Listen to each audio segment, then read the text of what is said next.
Will Cathy and Billy face the consequences of their actions? How will Alex and Debbie's lives change now that the truth is out? Cathy's heart fell when she heard what the police captain said. Her whole body trembled a little. Deep down, she knew that Billy was guilty. $350,000 is a huge sum of money, she thought. If I have to pay it back, my life is ruined. Hearing Billy still loudly protesting his innocence, Cathy, who had recovered a little from the shock, also started shouting at the top of her lungs. "It's not us! You guys are mistaken!" The police captain shook her head in wonder. "Take them away," he ordered. The police officers escorted Cathy and Billy away. Cathy was humiliated. She had never been that embarrassed in her life.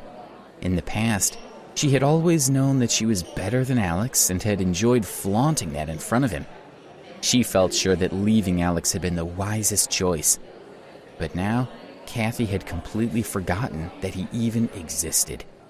Cathy and Billy were roughly pushed out of the hall by the police officers. Alex and Debbie looked at each other and felt relieved. It had been more than a month since the robbery, and their names had finally been cleared. Towards the end of the banquet, Alex quietly patted Graham's shoulder, expressing his gratitude for the meal, for his loyalty, and all his hard work for the family. Graham was overwhelmed by his words.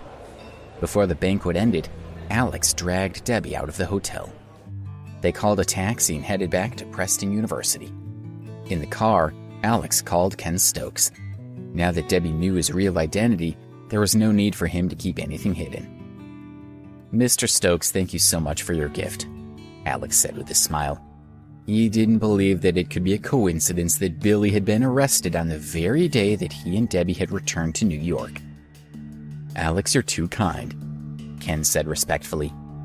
On the day Alex was sent to Harmony Island, Ken had contacted a friend in security, and within days, they had found concrete evidence of Billy's guilt. They delayed giving the evidence to the police because he wanted Alex to witness Billy taken away with his own eyes. I found out from security that they had already destroyed the Azure Dragon Society. I've also managed to get Miss Debbie reinstated at the university, so that when the two of you return, you can both continue your studies. You've done a wonderful job, Ken. Alex was very satisfied. Ken had been so generous in his actions. After getting out of the car at the south gate of the school, Debbie wanted to go and get some food at the street food market. Neither of them had eaten much at the banquet. The food market was just opposite the south gate, and it didn't take them long to get there. Indian and Thai food, Chinese pancakes, Mexican enchiladas, burgers, hot dogs, every imaginable type of food was available. Most of the vendors were from peasant families and were not well off. Their food stalls didn't earn much, but they were all they had to live on. "Let's go and get a hot dog," Alex said as they walked toward a hot dog stall. All the other stalls were crowded with customers except this one. The food at this one probably wasn't great, but Alex and Debbie were both kinds. They knew these people had hard lives, and they wanted to support them. "Hot dogs for both of you? What toppings would you like? Ketchup, pickles?" the vendor asked as they approached. They were her first customers of the day. "One with ketchup and one with pickles, please," Alex said to the vendor while Debbie took a step back. Suddenly, Debbie cried out. "It's her!" Her eyes were fearful. She hadn't seen the vendor properly at first. Now that they were closer, she could see that it was Madison Robbins. Alex pulled Debbie to him and comforted her in a gentle voice. The last time they had met, Madison had tried to drown Debbie in Ramsey Lake. Madison quickly walked out from behind the trailer and stood in front of Debbie. She looked at her pleadingly and said, "I'm sorry, Debbie. I was wrong to treat you so badly. Please forgive me." Alex had threatened to make sure that her family disowned her. Madison no longer had any financial resources, but she still needed to go to school. Madison was now very worried. She knew Alex had the power to destroy her uncle's business. How could she live with herself if this happened? Alex hugged Debbie and whispered into her ear, "You can't get over it, can you? You're still really scared of her. All right, I know what to do. He took out his cell phone and was about to call Ken Stokes. After living on the island for a while, Alex had gradually regained his confidence and his wealth and had started to act like any other rich student. Madison's heart tightened. Alex is going to destroy me this time. Even if I beg for forgiveness, Alex won't let this go. Debbie suddenly grabbed Alex's hand and shook her head. No, it's over. Debbie felt that she had been punished enough. All right, Alex agreed and put away his phone. Thank you, you've been so kind. I will think of a way to repay you. Madison was so happy that she was crying as she bowed her head. She was genuinely grateful and had no plans to take revenge on Debbie and Alex. She wanted them to have the food for free, but Alex still paid her $5. Holding the money in her hand, Madison watched them leave. She was stunned. Tears flowed from her eyes. How had she been reduced to this? Alex and Debbie returned to the school where they attended a few classes. Afterwards, they bought some groceries and went to Debbie's villa. Meanwhile, Cathy and Billy were leaving the police station. Billy's father had agreed to bail him out, and the school had agreed to the bail terms. As long as Billy could return the money within a year, the school would not hold him accountable. You think you're so smart? Think of a way to earn that money. This is your problem, and you have to get yourself out of it. Billy's father drove away after speaking those harsh words to him. Dad! Dad! Billy covered his cheeks and yelled after his father. Cathy was so scared that she started crying. $350,000. How were they ever going to pay it back? Stop crying. Billy looked at Cathy in annoyance. Okay, I've stopped. But it's late, already past 10. Shall we find a hotel to stay in? Cathy said as she wiped her tears. I only have a few dollars right now, and you still want to stay in a hotel? Cathy had no money herself. She usually spent Billy's money. I was wrong, all right. Let's take a taxi back to school. Cathy knew that she had to tread carefully with Billy right now. Take a taxi? Do you know how much it costs to take a taxi back to school from here? It's over $30.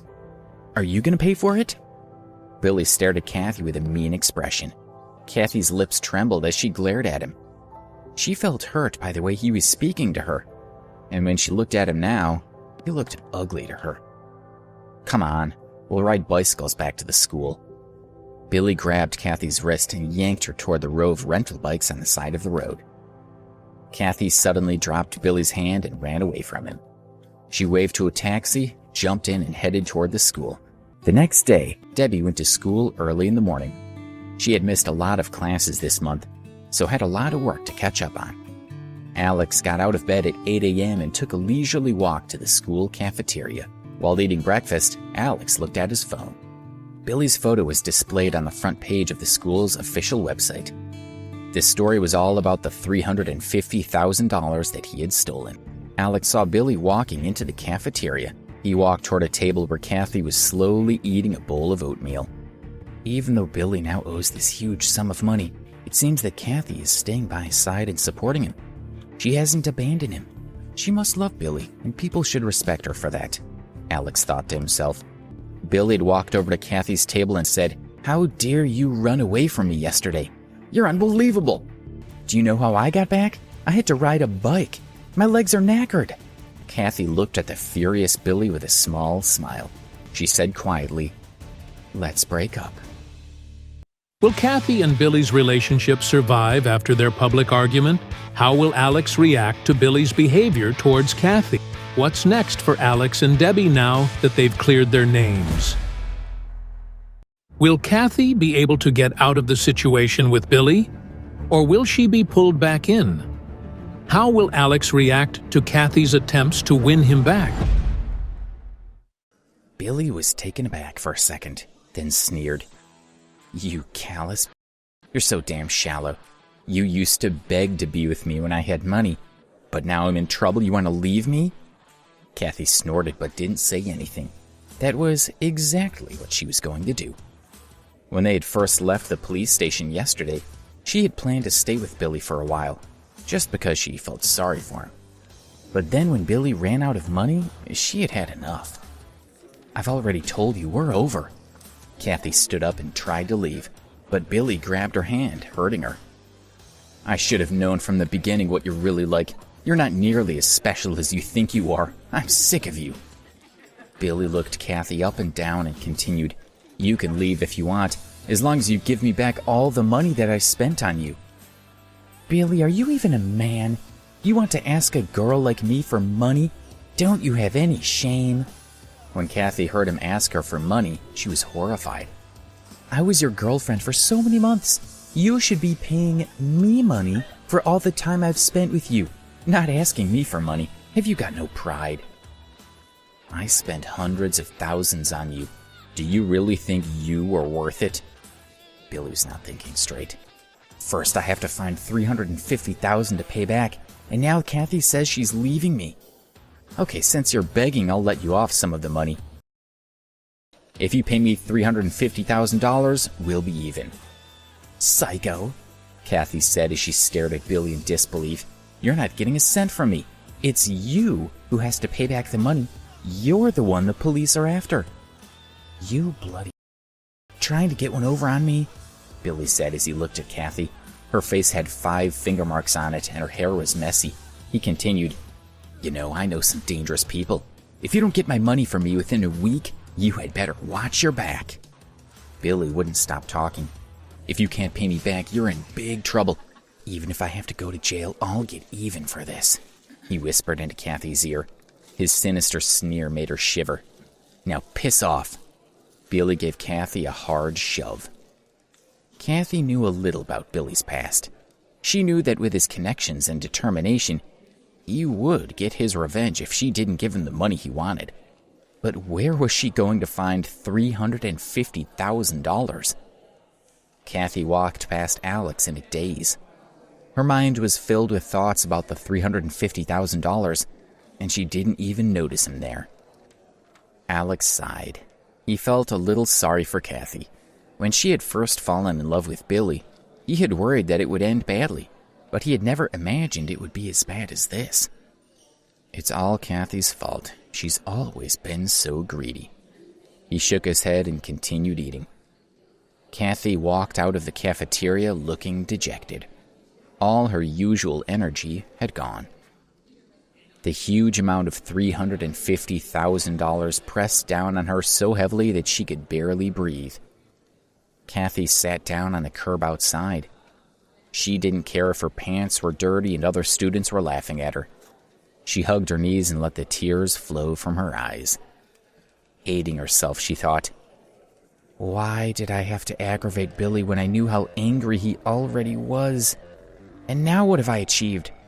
Not only am I not going to marry a rich man, but I have to find this huge sum of money to give him." Her mind turned naturally to Alex. "When I was with Alex, he always put me first, without any ulterior motives. Even though I humiliated Alex when I left him, he never tried to get his own back on me as Billy did." Thinking about the two men, she realized how much better Alex was than Billy. If Alex is rich after all, maybe I should try to win him back. Maybe he could still care about me. Cathy couldn't help but wonder.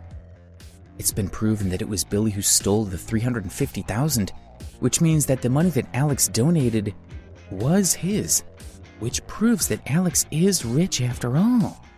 And yesterday at Graham's banquet, Alex won the diamond necklace.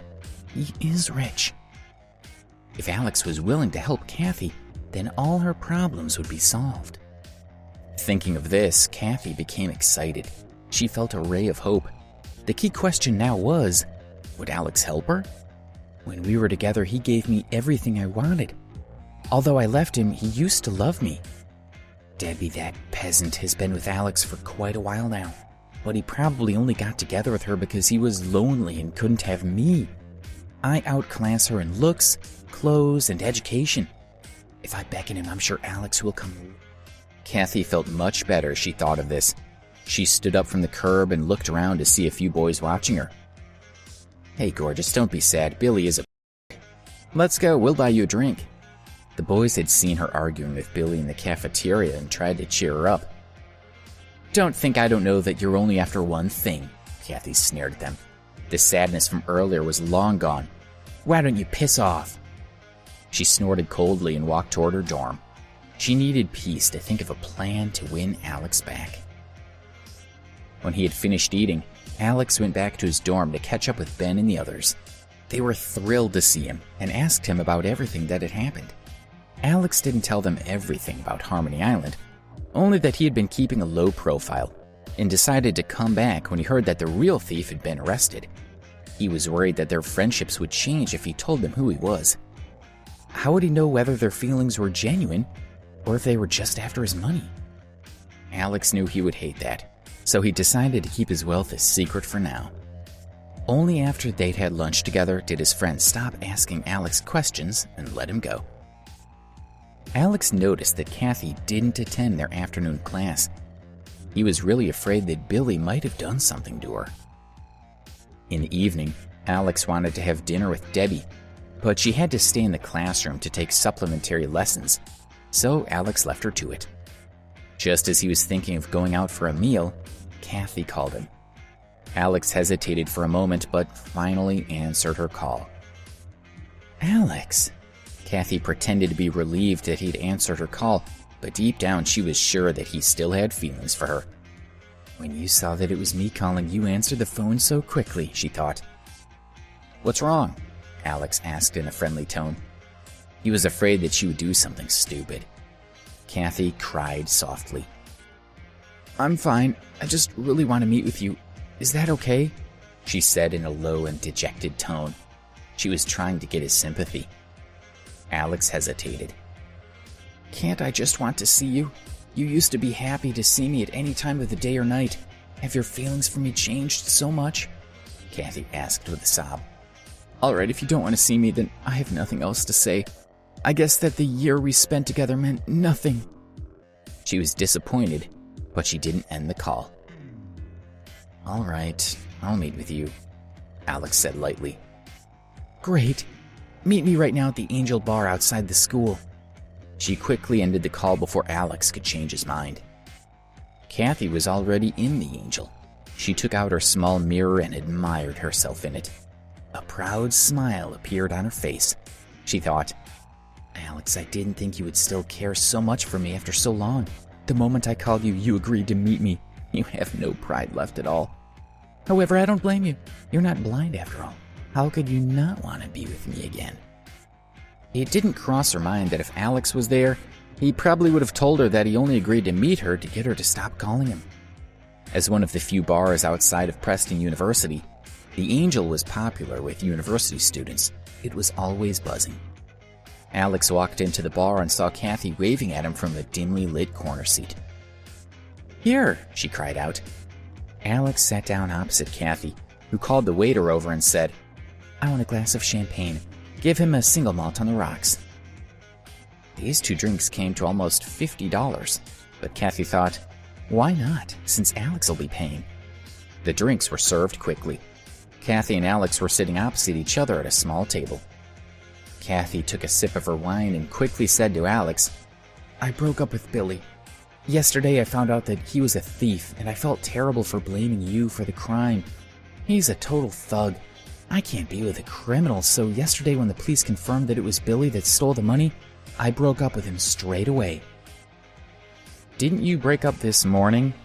Alex asked with an amused smile as he looked at her. Cathy became emotional. Alex, I couldn't stop thinking about everything last night when I was lying in bed. My mind was all over the place. I realized that I hate Billy. I asked myself what kind of person I want to be with, and I gradually understood the qualities that are important to me. I want someone with integrity, kindness, someone who loves me. I realized that it has nothing to do with whether he has money or not. I began to wonder if I've already met the man who's perfect for me, and I realized that I have. Do you know who my perfect partner is? Who? Alex replied hesitantly. There was a trace of tenderness in Cathy's eyes. She gradually slid her hand toward Alex. That person is you, she whispered. How will Alex respond to Cathy's confession? What will happen to Cathy now that she's tried to win Alex back? As Cathy's hand reached across the table, Alex quickly pulled his hand away. Cathy was slightly stunned. This was not at all what she had expected. She looked at Alex and saw him smiling at her. Cathy smiled awkwardly. He's smiling at me. He's pretending not to care that I left him for Billy. But I think he must be still hurting inside. I just need to convince him more. She stared into Alex's eyes and, with a sincere expression, she said, "You might not believe me, but even when I was with Billy, I never stopped loving you. I always felt that we would end up together." Alex couldn't believe what he was hearing. "You must be having a mental breakdown." Alex said, "Then you're saying that you had no choice but to go to the hotel with him?" Cathy's expression froze. It seemed like Alex was still upset about her and Billy. She tried to think quickly. "I know you're still upset that I left you for Billy. Looking back, I know how stupid I was to do that. How could I have gone with such a horrible person?" Alex laughed to himself. "I can't believe her audacity. If it was up to you, you'd still be with Billy now." Cathy, oh Cathy, can you ever speak the truth? Cathy looked at Alex quietly. Why isn't he saying anything? Maybe Alex feels he's not good enough for someone as beautiful as me. Maybe even though I've hinted to him that I'm willing to take him back, he still doesn't dare try anything. She was angry. I've tried everything I can think of to make it up to him, but he's still not forgiven me. Or is he too insecure to be attracted to someone as beautiful as me? Whatever the truth was, Cathy could not accept it. "Alex, what exactly do you mean?" Her expression instantly changed to one of anger. "Nothing really. I just wish you would behave with a bit more dignity." "I don't believe that you really don't like me anymore. If you promise to treat me well, I'll be yours again." Cathy was so desperate to win him back that she laid all her cards on the table. Alex felt nauseous again. "I'm sorry, I already have Debbie." He had not changed his mind. "You..." Cathy gritted her teeth as she looked at Alex in frustration. She thought, "This doesn't even seem to care about me." Her nose was sore, and tears were about to start streaming down her cheeks, but she refused to let him see them. "I can't cry in front of him. Alex, how dare you look down on me? I don't really like you that much. Don't think you can just reject me and walk away. Do you think I'm desperate to be with you? Well, I'm not. I just want your money. You'll never be with me now." Cathy wanted to belittle Alex and walk away, but when she thought of his money, she forced herself to swallow her anger. She looked into his eyes and said, "Okay, please pretend I didn't say all of that. I know I hurt you when we broke up, but please, can we still be friends? I want to ask you for a favor. Please, will you help me?" "Tell me what you want." Alex shrugged. He had already guessed that Cathy wanted him to give her $350,000. They'd been together for a while before, so he knew how her mind worked. "I broke up with Billy, and he wants me to give him $500,000. If he doesn't get it, he's going to get one of his friends to kill me, so I really need to borrow $500,000 from you." $500,000? Alex sneered in his heart when he heard this. He thought, in the cafeteria, I heard Billy clearly demanding $350,000 from you, but now you're asking for $500,000 from me. Alex had been preparing to give Cathy the money for free, but at this moment, he realized that she was still playing him for a fool. He felt that he was being used. "Sorry, I don't have that much I can give you," Alex said lightly. "How can you not have that much? Didn't you donate more than $100,000? Cathy asked desperately. "All the money's been donated, so there's no more," he responded. "You..." Seeing the smile on his face, Cathy could not contain herself. "Didn't you win a necklace worth $200,000 yesterday? Give it to me to pawn for the money. I promise that my father will return it to you soon." "I already gave that necklace to Debbie. It's not mine anymore. How can I take back a gift to my girlfriend?" He looked at her with a mocking smile in his eyes. "It's your own fault that I'm refusing to lend you the money. Anyway, where is there a law that says I, Alex, must lend you money?" Cathy was left speechless by his words. "All right, I wondered why you agreed to meet with me so readily. Now I realize that you didn't come to help me but to make fun of me, right?" She then picked up her bag and left without looking back. Alex watched Cathy leave. There was a hint of sadness in his eyes. He paid the bill and chatted a little while with the waiter, who told him that this bar, the Angel, was up for sale. Alex was surprised because the bar was very popular among the students and was a profitable business. In a low voice, the waiter explained to him, "Didn't you know the bar was previously protected by the Azure Dragon Society? Last month the society was ruined and the bar lost its protection. The owner is really scared that she could have a lot of trouble in the future. The boss is really beautiful and definitely needs the protection. Her only choice is to sell the bar." So that's the reason, Alex thought as he left the bar. "I like this bar. It's such a shame that they're closing because of the Azure Dragon Society," he thought. Then he had an idea. "Why don't I take it over? I'll buy it from the owner, and that'll be some compensation for her." With this thought in mind, Alex walked back to the door of the bar. Just then, a bright red stopped in front of the entrance. A tall and beautiful woman got out of the bar. The doorman immediately ran over to her with an ingratiating smile on his face. The woman threw her car keys at him and walked toward the bar with long strides. She was elegant and had an air of confidence about her. She looked like a model. Alex was taken aback by her beauty. The doorman of the bar greeted the elegant lady. "Lady Carter, welcome." She only nodded slightly in response. "Excuse me, please." The woman wanted to enter the bar, but Alex stood in front of her, blocking her way. Then Alex came to his senses and realized what he was doing. He quickly stepped aside and said, "I'm sorry." With a faint smile, the beautiful lady walked in. Alex watched her walk by and softly murmured to himself, "She's so beautiful." Her face was snow white and her eyes were sparkling, although cold. And Alex's first impression was that she was the most beautiful woman he had ever seen. Alex only came back down to earth after the beautiful lady had disappeared into the bar. He recalled her face in his mind and smiled. "Lady Carter? Is this the beautiful woman who owns the bar?" Alex asked to himself. He walked straight over to the doorman at the entrance. He was also watching the woman. Alex cleared his throat and asked him about her. Indeed, as he had expected, the beautiful lady was the owner of the bar. Her name was Vivian Carter. Alex went back inside. He wanted to talk to Vivian about the possibility of buying the bar. He wanted to make sure she didn't sell it to someone else before he had a chance to make an offer. He followed Vivian and ended up in the office area of the bar. "Is anyone here?" Alex called out as he walked into the office. There was no one there, only a conference table and a dozen chairs. He decided that Vivian couldn't have come this way, and he turned to leave. At that moment, he heard a woman's voice calling, "Come in." Alex looked over and saw that there was a door on the far wall of the office. The voice was coming from the other side of that door. Is she calling me? Alex looked around to check that there was no one else in the office, and then slowly walked toward the door.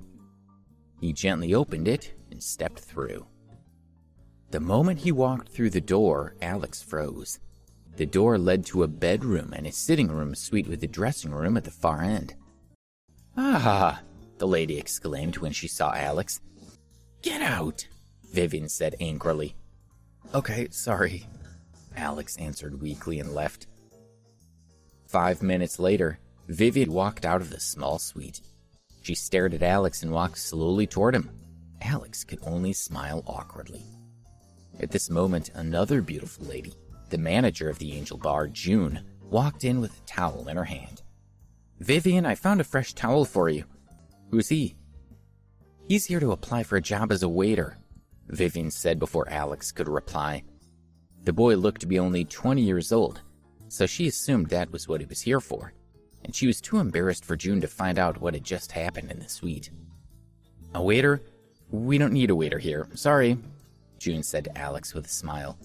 She and Vivian had recently been discussing the need to sell the bar, so they didn't need to recruit new waiters. "June, don't worry about him." Vivian turned to Alex. Only Alex was able to read the meaning behind her stern gaze as she said, "You're a student, right? From now on you'll work in our bar. Of course, we'll not take up any of your studying time. You can come over for all of your free time. I'll pay $10 an hour. Do you agree?" Actually, the reason I came was... Before Alex finished his sentence, Vivian interrupted. "Is $10 an hour not enough for you? Look at the clothes you're wearing. Can't you recognize a good offer when you hear one? I offered you a job as a favor. Don't you know what's good for you?" Alex was stunned. He had assumed that Vivian was a well-mannered lady. He had never expected her to be so unreasonable. Then he thought about how he had offended her just now, and realized that she had probably jumped to some conclusions about him too. "It doesn't matter. I'll take the job here. It'll give me the chance to find out all about the Angel Bar, which will be helpful when I buy it." With these thoughts running through his head, Alex agreed. "Okay." Vivian replied, "All right, you can leave now. I'll call you if I need anything. Remember to come here to work whenever you're free from classes." Alex nodded and walked out of the office. "Vivian, our bar is already on the market. Why are you recruiting a new waiter?" June asked, puzzled. Vivian answered, "Didn't you notice his clothes? He was so scruffy. Our bar is only thriving because of the students nearby. We should learn more about them so we can cater to their tastes." She sounded serious, but Vivian was keeping the real reason hidden. She was worried that Alex would tell everyone what had happened, and felt that if he was working for her, he wouldn't do that. Alex felt tired as he walked toward the school. He had told Ben and the others that he now had rented a house off campus and wouldn't be staying in the dorm very often. Tonight, though, they had insisted that Alex stayed with them. When he got to the dorm, he found his friends half-dressed, lying in their beds and laughing loudly. When they saw him enter the room, Ben said excitedly, "Alex, you have to see this. Cathy's also doing a live broadcast. We're dying of laughter watching it. If you don't believe me, ask Carl and Joe." Alex looked at Carl and Joe, who were also lying on their beds, and then looked at the screen and laughed. Alex washed up and then laid on the bed. He sent Debbie a goodnight message and opened the live broadcast channel. He asked for Ben and Cathy's live broadcast number and entered the live broadcast room. On the screen, Cathy was speaking passionately. Her hair was a mess, and she was wearing way too much makeup. She was saying, "Everyone, thank you for watching my live broadcast show. If you want to get involved, just send me a message. Let me know what you want, and I promise to fulfill your request. Come on, everyone, send in your bids." Carl said to Alex, "Alex, you won't believe what Cathy did just now. Someone said they wanted to watch Cathy shake her head side to side 50 times. Cathy immediately shook her head like a madwoman.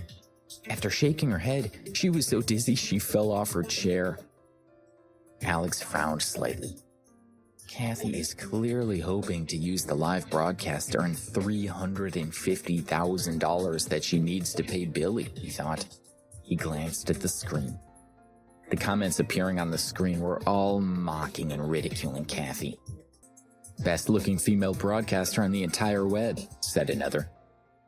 Cathy ignored the barrage of insults. "All I need to do is make enough money to pay Billy. If I don't, he'll go crazy, and I don't know what his friends will do to me," she thought. She had looked his friends up on the internet and knew that they were capable of just about anything. The sicker, the better. She had already attracted more than 500 fans, but had only earned around $50. If it continued this slowly, she wouldn't be able to get the money she needed. "Hey, didn't Cathy dump you for Billy? Just wait, I'll punish her for you," Ben said to Alex and smiled. "Please don't do anything to her." Alex tried to stop him, but his friend was already engrossed with the live broadcast. "Don't worry," Ben replied casually. Soon his bid appeared on the screen. "Flying fish. Stand on the table and jump 3 times for $20. Alex glanced at Ben with annoyance. He was disappointed in his friend asking a girl to jump on the table. How dangerous is that, he thought. It's just not worth it. However, Cathy accepted the dare. She said to the screen, "Flying fish, I'll do as you request. Please don't forget to give me that reward later." Cathy put down her phone stepped on a stool and climbed onto the table. She looked at the camera and said, "Flying fish, I'm going to jump." Once, twice, 3 times. Ah! The 3rd time she jumped up, Cathy stepped on the corner of the table, causing it to shake, and she lost her balance and fell. She cried out in fear as she fell heavily on the ground with a loud crash. Her 2 roommates quickly helped her up. Luckily, she wasn't hurt. Cathy sat hunched on her chair and said to the screen, "Flying fish, I've done what you told me to do. Now you can give me my reward." 20 appeared on the screen as Ben sent the money. Ben snickered and proudly said to Alex, "Bet you feel better now?" Alex suddenly felt angry. He frowned slightly and said to Ben, "Haven't you got anything better to do?" Ben's face stiffened. Thinking about it, he realized that he had overdone it. Alex glanced at Cathy on the screen. She was trying to swallow her pride and continue her live broadcast. He sighed softly and was about to turn it off. At that moment, several words suddenly flashed on the screen of his phone. Time for the duel. The Duel was a new segment released by the broadcasting network that streamed Cathy's show. It involved 2 individuals randomly matched and competing against each other for bids from the audience. The winner would receive a cash reward. The prize money that the winner would receive was shown on the screen. $100,000. That was almost the largest prize anyone had ever heard of. Cathy's eyes lit up when she saw the figure of 100,000. If she could win this amount, she could pay off almost a third of the money that she had given to Billy. This was a great opportunity for her. Then Cathy's opponent appeared. She was another beautiful student called Edith. She already had more than 20,000 people in her live broadcast room. Looking at Cathy, her competitor, she smiled. The broadcast had started a few hours ago, and this girl only had 500 supporters in her room. Edith knew that she had a huge advantage. She knew that surely the $100,000 prize money was hers for the taking. The duel is starting now. A few words appeared on the screen, followed by a progress bar for each contestant. Both sides were now 0, and the countdown of 10 minutes had begun. 9:59, 9:58. "Hi, lovely Cathy." Edith waved at Cathy. Cathy's screen name was Lovely Cathy. "Hello," Cathy said, trying to sound nonchalant. She didn't want to be distracted by chatting with Edith right now. Cathy had already set her heart on the prize of $100,000. Cathy's mind was clear. After being broadcast live for so long, the opponent had far more experience than she did and probably had better tactics. She had only been live broadcasting for a few hours, so she would lose if she didn't do something really special. She said endearingly to the screen, "Guys, if you have any requests, feel free to ask. You guys in Edith's room, why don't you come over to mine?" In Edith's live broadcast room, some people started to criticize Cathy. Edith had been hosting her live broadcasting show for a long time. She knew exactly what people liked. Most people like a host who is magnanimous, pretty, polite, and kind, she thought. A host like this attracts the most support. A host like me, an aggressive host like Cathy, who tries to steal her opponent's fans the moment she opens her mouth, and even thinks she can make enough money from her live broadcast to earn a living, won't be popular at all. Sure enough, Edith's progress bar began to rise. However, some of the people in her live broadcast channel also went to Cathy's live channel to tell her what they thought of her. Cathy's eyes were fixed on the screen. Oriental red. Take a bucket of water and pour it over your head, sending a banknote. This was equivalent to $100. Wolfman. Finish a bottle of cola in one go. Remember to shake it a few times, sending a magic book, equivalent to $30. Cathy said, "All right, Oriental Red, I'll do it right now. Remember to give me the reward." Cathy took a bucket of water and walked in front of the camera. "Viewers, lovely Cathy's about to pour a bucket of water over her head. Enjoy the show and remember to send in a reward." Her 2 roommates lifted the bucket and poured cold water over her head. Cathy was soaked to the skin, and makeup ran down her face. A wave of messages streaked across the screen. On the progress bar, Cathy's side had already reached over 14,000, while Edith's side had only 500. Cathy was thrilled to see that her progress bar was so much higher than Edith's. However, even though Edith was losing, she didn't seem to care at all. Previously, she had been determined to win, but after seeing Cathy trying so hard, she seemed to be supporting her. Edith even sent in a message to show that she was paying attention to Cathy's account and supporting her. Lovely Cathy is too good. I've never seen such an incredible competitor before. I need to pay attention to her live streaming and learn from her. Cathy read the message and thought, don't think that I don't know that you're only pretending to be on my side. That 100,000 is mine, so don't even think about taking it away. Cathy continued with her show. Now the challenge I'm really worried about, she said on screen. Wolfman, I'm going to drink the cola in one go now, and don't worry, I'll remember to give it a shake. She took a 20 fluid ounce bottle of cola from her roommate, shook it vigorously as he requested, and opened it with a smile. She drank all the contents in one go. As the liquid rushed into her mouth, some went down her windpipe, causing her to cough and splutter. She swallowed the drink down bit by bit. Cathy had managed to drink the bottle of cola in one go, but she didn't let herself think about feeling humiliated at all. She only allowed herself to think about the money. As long as she could get the money, she was willing to do anything. After drinking the cola, Cathy continued to satisfy all the weird requests that other viewers had made. With only 2 minutes to go, Cathy seemed to be winning by a mile.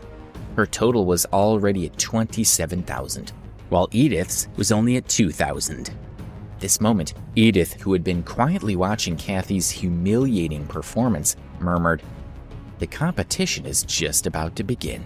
She turned to the screen and said, "Viewers, let me give everyone a song called Cold. Those who enjoy it, please remember to send me a gift to show your appreciation." Edith turned on the accompaniment to the song. She turned it up loud and started to sing. "The night is getting cooler, flowers turn to frost on the ground. You are watching from a distance, all twilight is exhausted. Forget yourself without thinking." Edith knew people enjoyed her singing. She had used this trick before on her live broadcast. Cathy heard Edith singing and thought to herself, she must be getting desperate. She must have seen that I'm miles ahead of her. Does she think singing that sad song is going to help her? People want to watch a show that's lively and gives them something to laugh at, Cathy said on screen. "Viewers, all of you out there, there are only 2 more minutes before I win." Cathy held up a basin full of water. "I'll pour another basin of water over myself if you all send in more gifts." The basin of water was poured over by her friends. Edith wasn't affected in the slightest. She continued to sing leisurely as she slowly danced. The effect was intoxicating. "Stunning," said one message. "You're from another world," another agreed. Edith was still singing. "The heart of the sea, he could no longer feel the pain, but it was all an illusion." At that moment, the voice singing in the men's parts changed. It sounded like it was being sung by a real man. Everyone in the live broadcast room was stunned. Edith, who continued singing, glanced at the screen of her phone. She was waiting for something. Cathy watched her and thought, "Okay, you're talented, but it's too late." She poured another bucket of water over herself. However, everyone noticed that the number of rewards being gifted to Edith was shooting up. Cathy watched helplessly as Edith's progress bar soared, catching up to hers, and then overtaking it. Cathy was getting desperate. She said to the screen, "Viewers, we haven't got much time and we're losing. I swear you can have whatever you ask for now. Quickly, get bidding." Messages from Edith's fans started appearing on the screen of the live broadcast room. "You still think you can compete with us? Now you're so far behind? You think too much of yourself." A barrage of support messages for Edith appeared on the screen. Edith, who was still singing, noticed the messages on the screen and was thrilled. At first, she had held off, wanting to see how strong her opponent was. If the competition was too strong, then Edith had planned to let her fans keep their presents until the next competition, when she knew that she could win the duel. That way, her profits would be maximized. When she saw that Cathy was no match for her, she immediately sent a signal to her fans. Start sending in your gifts so we can win the $100,000 prize money. Glancing at Cathy, who was jumping and screaming, Edith laughed happily. She started singing even more enthusiastically. You can't beat me, Cathy. The prize is mine, she thought. The time was down to the last 30 seconds. By now, Edith's progress bar was 3 times Cathy's. Edith's supporters were sure that she would win and started to relax. A cool night for you across the sea. Turn into spring blossoms to protect me. Shallow years caressed your lover's sleeve. Pieces of crystal flow into the water. As Edith sang, she looked and saw that Cathy was close to tears. Cathy had been tormented almost beyond her endurance, and she looked like a complete mess. But she had received such a small reward in return. Edith had so easily turned the situation around with just a few words.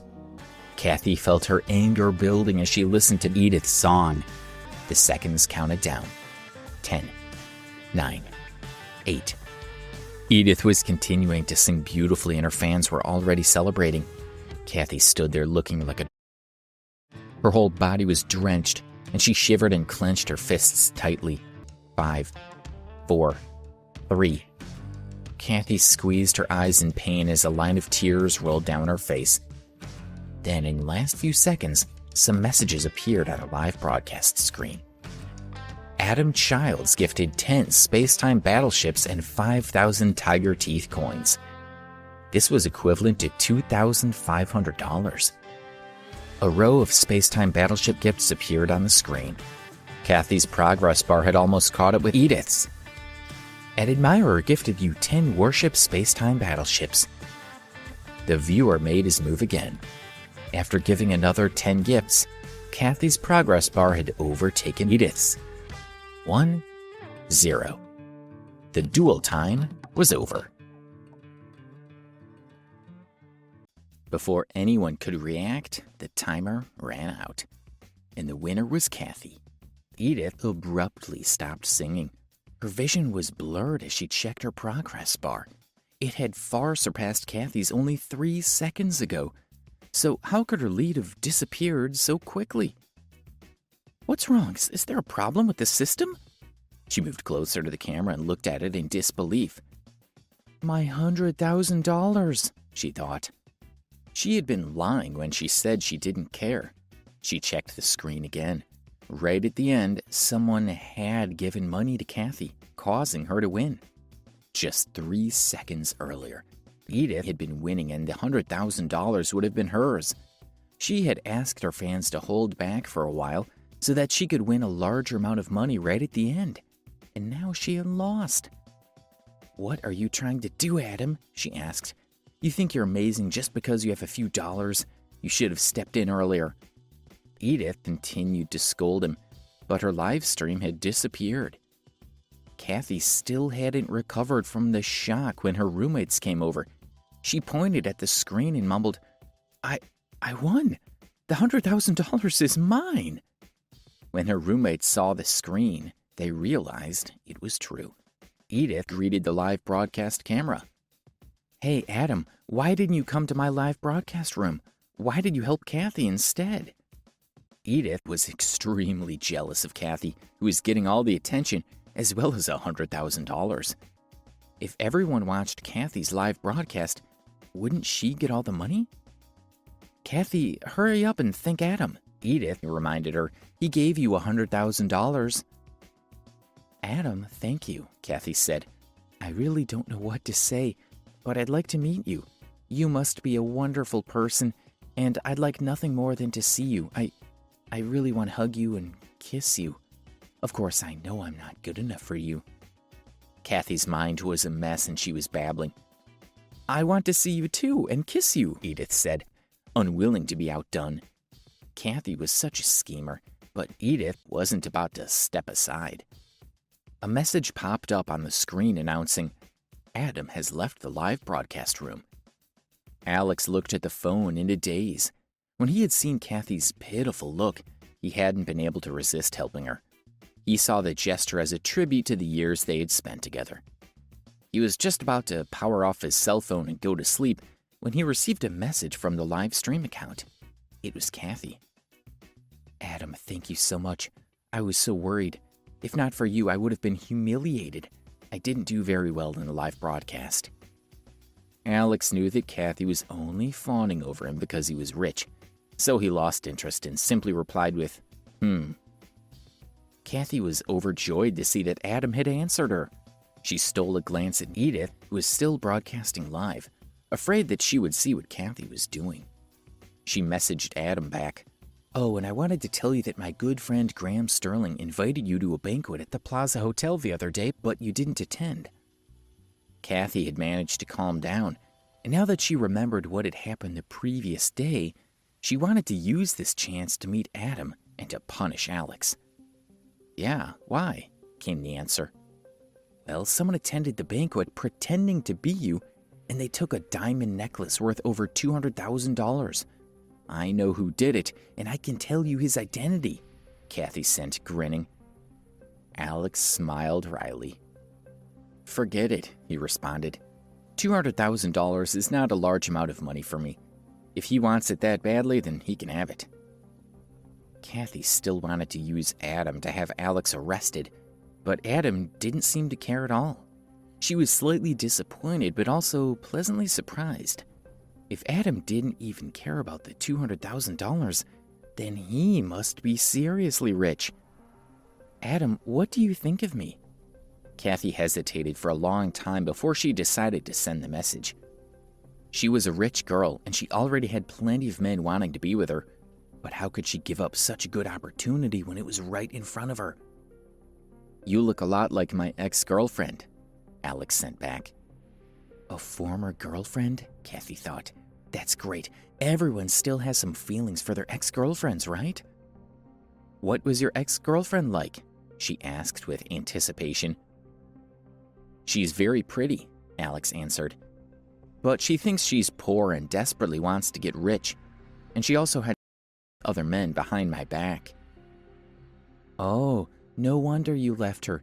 She doesn't know how to treat a man as loyal as you. That's such a shame. But don't worry, that kind of trap sticks around for long, and she'll end up all alone in the future. What man would want to be with someone like that?" Cathy sent the message, shaking her head in disbelief. "Don't say any more," came the answer. Cathy typed quickly. "Why not? Don't tell me you're still thinking about her. She's not worth it. I might look like her, but I promise you, I'm different. I'm quiet, and I like to read books. I had a boyfriend, and we were together for more than 4 years before he changed his mind and decided he wanted. Of course, I never let him touch me, and now I'm single and waiting for the right person." Looking at the words on the screen, Alex's smile became more bitter as he grew angry. "Okay, I'm tired, so I'm going to sleep," he sent. "Oh, of course, Adam, get some sleep. I won't disturb you any longer. Good night," Cathy replied. Alex threw his phone aside, curled into a ball, and closed his eyes. The next day, Alex and Debbie ate breakfast in the cafeteria. When they were finished, Debbie picked up her books and went to the library to study. Alex walked from the cafeteria to the classrooms. "Alex!" A sharp cry sounded from the tree-lined path. Alex looked and saw Cathy carrying a large black plastic bag. She struggled over with the bag and stopped in front of him. "Are you happy now?" she asked. "Happy?" Alex shrugged in confusion. "I invited you to the bar the other day," she said, "and you thought that I regretted leaving you, didn't you? That I asked you because I wanted you back, right?" Cathy sneered. Alex smiled and turned to leave. "You want to run away just because I guessed the truth?" Cathy asked, stepping in front of him. "Is that really what you thought? That I might actually take you back? Well, I was just trying to trick you into giving some money to that idiot Billy. I really thought that you would fall for it. You never guessed, did you?" Alex looked at her with a grin, as if he was looking at a crazy woman. "What the hell are you laughing at?" Cathy yelled as she punched him. "You're just like Billy, You're not good enough for me. I made a great decision to get rid of both of you. Besides, I'm better off alone." Cathy's smile grew wider. You must be wondering why I admitted that. She shook her head and laughed. Well, I'll tell you. I found a friend from a wealthy family, and he is much richer than Billy. Yesterday, before I'd even spoken to him, he had already given me $100,000. Alex couldn't help but laugh. You think I'm lying? She scowled at him. You don't believe me? Do you want to know who he is? Who is it? Alex asked, playing along. Cathy smiled smugly and said, Adam Childs. Ha, you're scared, aren't you? She taunted him. I know Adam Childs, the man you impersonated the other day, and I've already contacted him. Rest assured, I will definitely get him to pursue the manner of you impersonating him at Mr. Sterling's banquet, and also the missing $200,000 necklace. I'll have you arrested. Alex no longer wanted to look at Cathy's arrogant face. Feeling nauseated, he pushed her and continued toward the classroom. Alex, I must tell Adam about your ugly face. You don't look very happy. You're in for it now. Just wait until you get arrested. Cathy pointed at Alex's back and cursed like a shrew. Alex went into the classroom. Thankfully, Cathy didn't take this class. He was so annoyed that he didn't want to be with her either. He held his head and let his thoughts run wild. Before he knew it, the class had ended. He followed the stream of people leaving the building. His phone rang and he saw that it was the manager of the Autumn Beauty Boutique, Russell. Sir, can you come in? Russell asked anxiously. There's a customer causing trouble and being really disruptive. Even the security guards in the mall haven't been able to do anything about it. Alex frowned. He asked Russell to hold on a while longer, and then he rushed over. Inside the boutique, a young woman was arguing intensely with Russell and several other staff members. A group of customers and the mall's security guards had gathered around to watch. I bought these clothes here, so why won't you take them back? The woman asked aggressively as she held up the clothes. Miss, you bought those clothes over a month ago. How can we take them back now? Russell didn't know how many times he had repeated this, but she refused to back down. I only wore some of those clothes once or twice, she said sharply, and some of the others I never wore at all. So why can't you just give me a refund instead of trying to bully me? I'm sorry, Russell said, but if we took them back, we wouldn't be able to sell them in our stores. We can't give you a refund. There's no way we can do it. What kind of attitude is that? She demanded. If there is a problem, then you need to fix it. You can't just avoid it and refuse to take responsibility. I'm not just going to go away quietly. Russell hadn't given her a refund, and she was really unhappy. If you don't refund the money right now, then I'm not leaving, she announced. Boutique like this can't simply ignore the rights of their customers. My time isn't worth much, but if you have to close for a day, you'll lose tens of thousands of dollars, won't you? The woman's behavior was beginning to annoy the crowd, and they started accusing her of being rude and unreasonable. Call the police, someone suggested. Why bother arguing with someone like that? Miss, please leave now, or I'll call the police. Russell took out his phone and gave the young woman a serious look. Getting even angrier when Russell threatened to call the police, she pulled out a piece of clothing out of the bag, took a lighter, and set fire to the clothes, tossing them out of the door. When everyone saw this, they rushed to stamp on the clothes to put out the flames. What's wrong with you? Russell demanded angrily. There are a lot of people here, he said, and someone could have been hurt. Having had enough, he called 911. The young woman didn't seem to be at all concerned. The police station was nearby, so an officer arrived quickly and started to question the woman about burning the clothes. I bought these clothes so they belong to me, and I'm burning them a yard away from their door, the woman said confidently. Is there a problem? Can I not burn my own clothes? The other customers were angry and began to tell the police officer how outrageous the woman's behavior was. But he told them that it wasn't against the law for someone to burn their clothes, so he couldn't arrest her. I think it might be better if you just gave her the refund, the police officer advised in a low voice. She's probably crazy, so spend the money and buy yourself some peace. Russell was annoyed at the officer's lack of help. She wants all the money we have here, he said. She's already worn the clothes for a month, and the tags have been removed. How can we possibly give her a refund? Besides, this isn't my shop. I'm just a manager and I don't have the authority to make that decision. The policeman and Russell looked at the young woman with concern. The woman, on the other hand, was determined not to give up. She looked at Russell's worried expression and knew she was going to win this argument. "Excuse me, let me through." Alex walked through the crowd. The young woman glanced at Alex and her heart skipped a beat. She quickly turned around and covered her face with her hands, afraid that Alex would recognize her. "Sir, you're finally here. This is the customer who's causing trouble," Russell said, rushing over to Alex. Alex frowned and looked at the woman. His eyebrows shot up in surprise and he exclaimed, "Cathy!" The unreasonable customer was none other than his ex-girlfriend, Cathy. Cathy slowly turned around.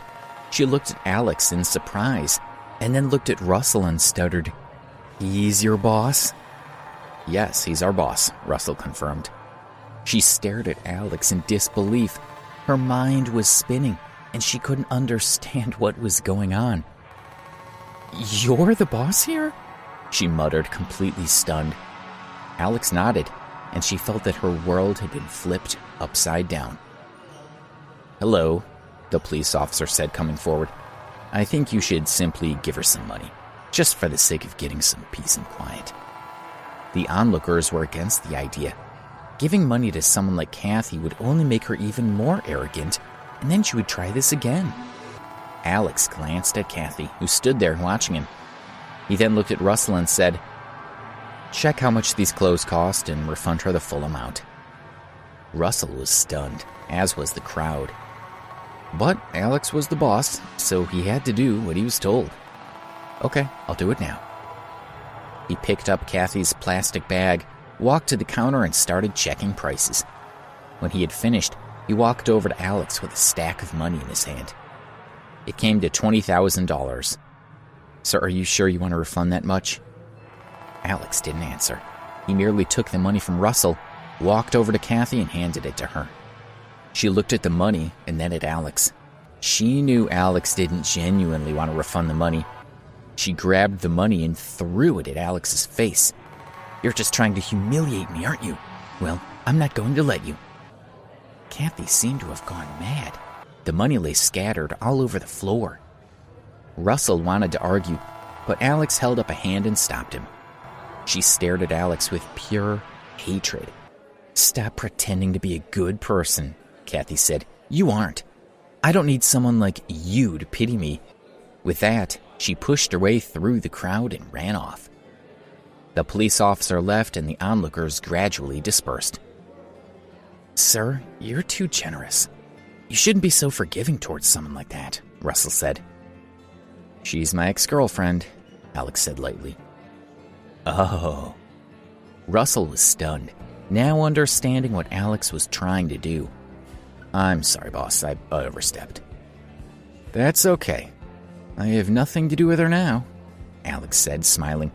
"And I have a new girlfriend, the one I brought last time I came in. Well, I'm going back to school now, so you can just call me if you need anything."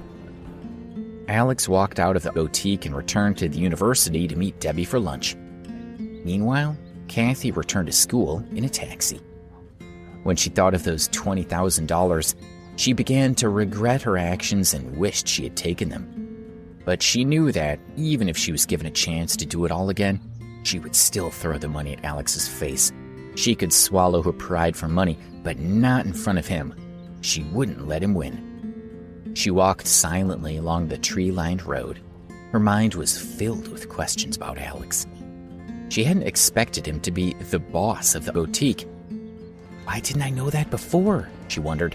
Where did this shop come from? Out of thin air? But one thing was undeniable. Alex was now a rich man. Cathy was extremely upset.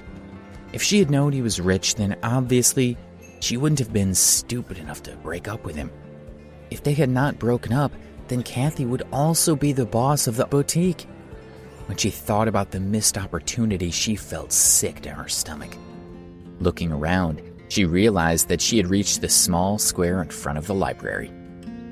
"Hey, look at this," a girl said. "One of the seniors is having a photographic exhibition. He took photos of various touching moments he saw on campus during his 4 years of study. She pulled Cathy over to the wall of photos. Cathy walked forward and then ground to a halt with her eyes fixed on one of the photos, her lips trembling slightly. In the photo, a boy and a girl were walking side by side. The boy's clothes were old, and there was even a hole in one knee of his pants. Although the girl's clothes weren't very expensive, they were in much better condition than the boy's. The photo was of Cathy and Alex. She lowered her head and closed her eyes. The scene in the photo vividly replayed in her mind. "Alex, if you became really rich one day, would you leave me?" she had asked. "Definitely not," he had answered. "I would give you all my bank cards, and you could help me manage my money." Cathy had smiled at him. "Really? You mean that?" His expression had turned serious. "Of course. You're the most important person in my life, and I'd do anything to make you happy." Cathy had been so proud. "You're so sweet, but if you want to become rich in this lifetime, you'll have to hurry up. Come on, let's go get some pancakes." She still vividly remembered what Alex had said back then. Who would have thought that when Alex became rich, they would no longer be together? She burst into tears. Looking at the picture, she pulled it down and tore it to pieces.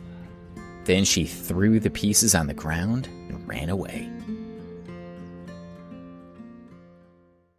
Please subscribe to the Pocket FM YouTube channel and press the bell icon for instant notification. Check out our channel for more such exciting shows.